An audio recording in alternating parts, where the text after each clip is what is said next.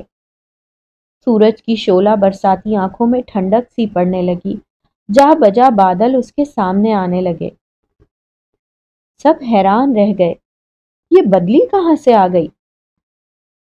صرف ایک ٹکڑا، پورا آسمان صاف شفاف جیسے دھلی چادر، نہ کوئی دھبا نہ داغ۔ ریت کا طوفان آہستہ آہستہ ان کو اپنی لپیٹ میں لینے لگا۔ ان پر ریت کی تہیں جمتی گئیں، ان کا وجود ناپید ہو گیا۔ کبھی وہ تھے ہی نہیں، وہ مٹ گئے۔ آسمان رویا، چند قطرے ان کی ڈھیری پر برسے اور ٹیلا سا بن گیا۔ اونٹ کہاں چلے گئے؟ سارا جہاں پیوست ہو گیا۔ کہاں؟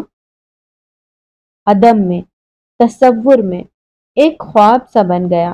ایک کہانی نے جنم لیا اور اس سے بہت سی داستانیں بننے اور مٹنے لگی۔ انسان سخت ہوتا گیا، محبت مفقود ہوتی گئی، جذبے ختم ہونے لگے اور انسان بکھرنے لگا، ٹوٹنے لگا، اندر ہی اندر، مگر باہر سے مضبوط ٹیلا جس پر جھکڑ چلتے ہیں، جہاں وہ طواف کرتا ہے، مگر بے سود۔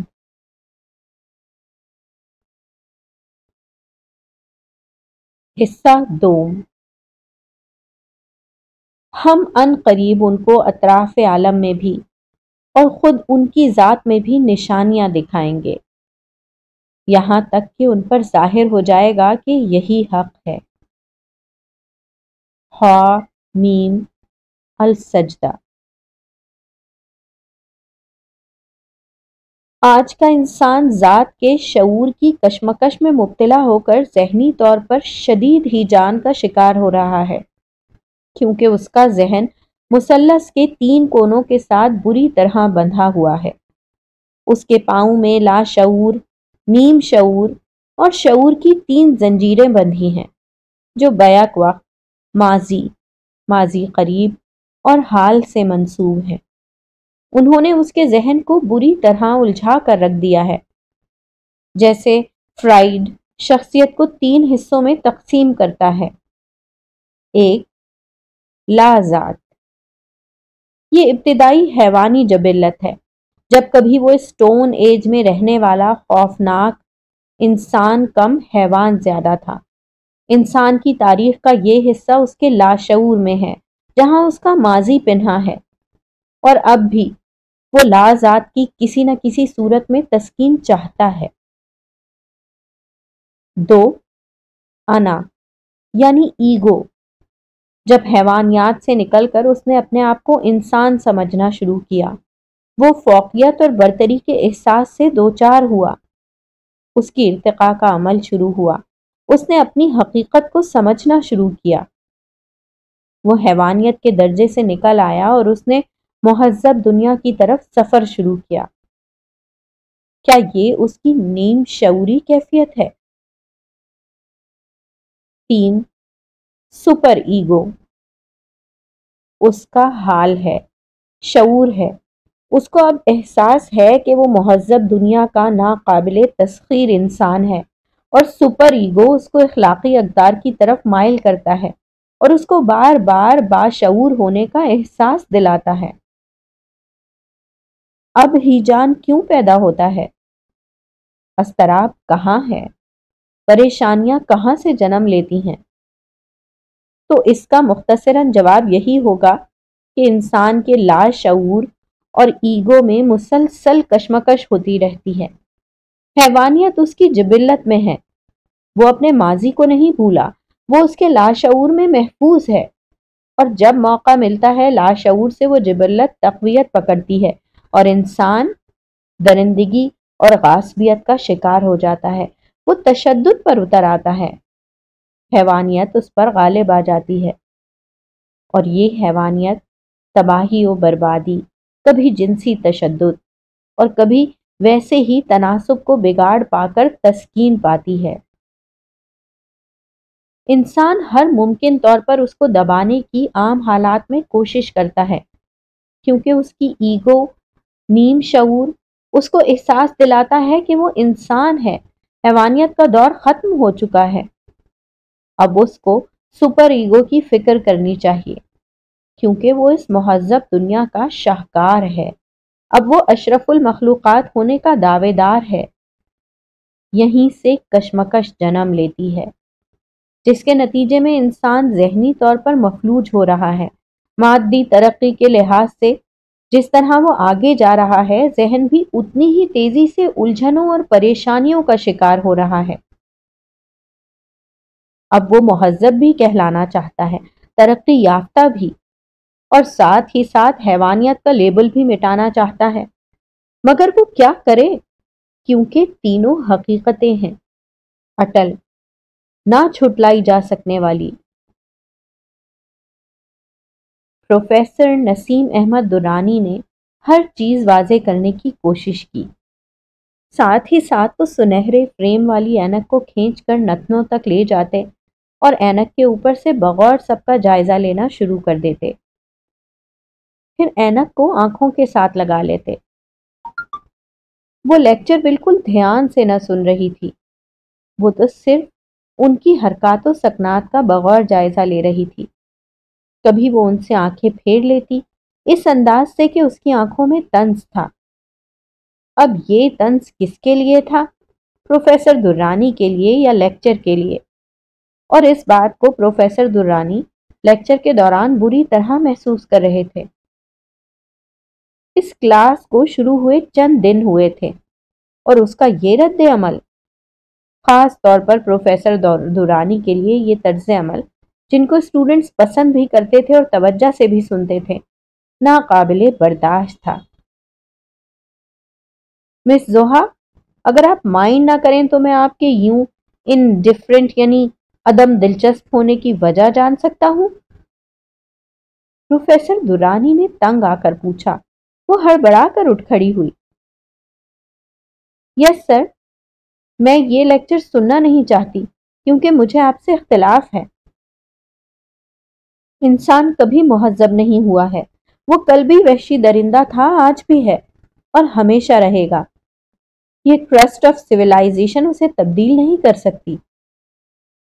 اور بیگ اٹھا کر وہ تیز تیز قدموں سے باہر آ گئی۔ ہر کوئی حیران تھا، اس کے رویے نے سب کو کچھ نہ کچھ سوچنے پر مجبور کر دیا۔ وہ کلاس کی غیر اہم شخصیت تھی، دبلی پتلی، لمبی سی، سانولی، مگر صاف اور نکھری نکھری جلد کے ساتھ ہمیشہ وہ دوسروں کو متاثر کرتی۔ چندی چندی آنکھیں مگر گھنی اور لمبی پلکوں کے سائے تلے بہت پرکشش لگتی۔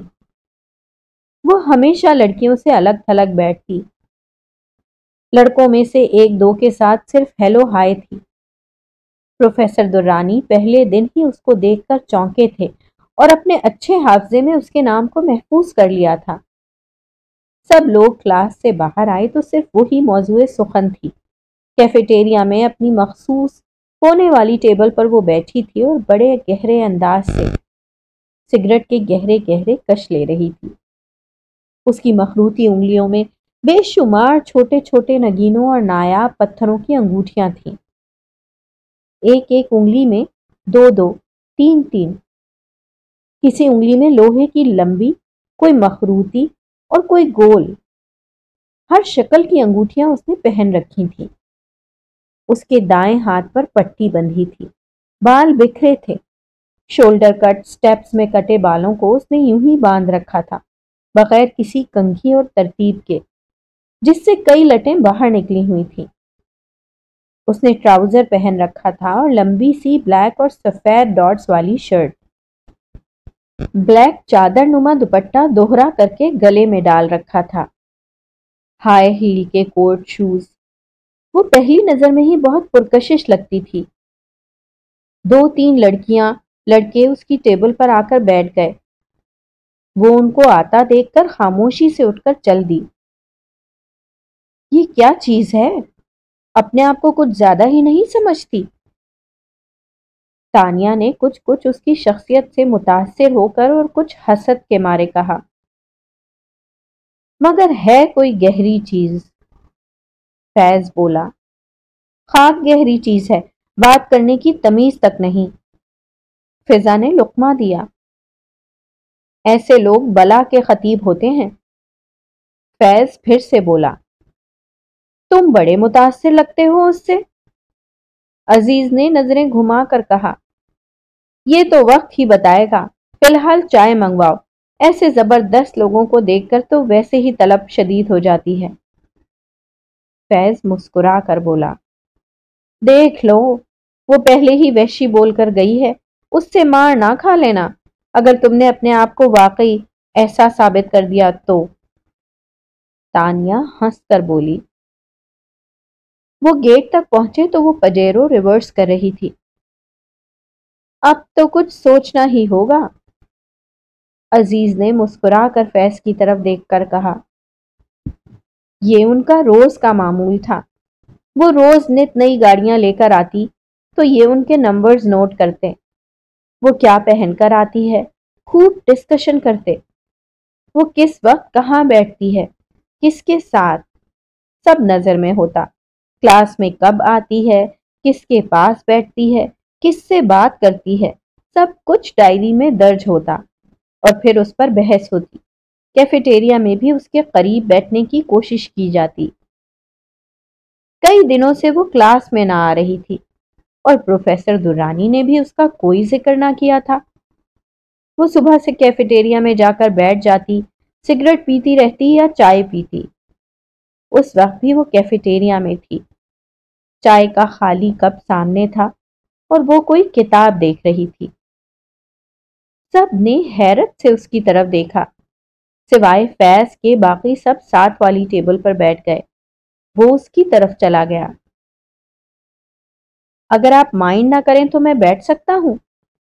شور۔ اس نے یک ٹک اس کی طرف دیکھا اور اٹھ کر جانے لگی۔ اگر آپ مائنڈ کرتی ہیں تو میں دوسری ٹیبل پر چلا جاتا ہوں۔ اس نے کوئی جواب نہ دیا اور خاموشی سے کتاب دیکھتی رہی۔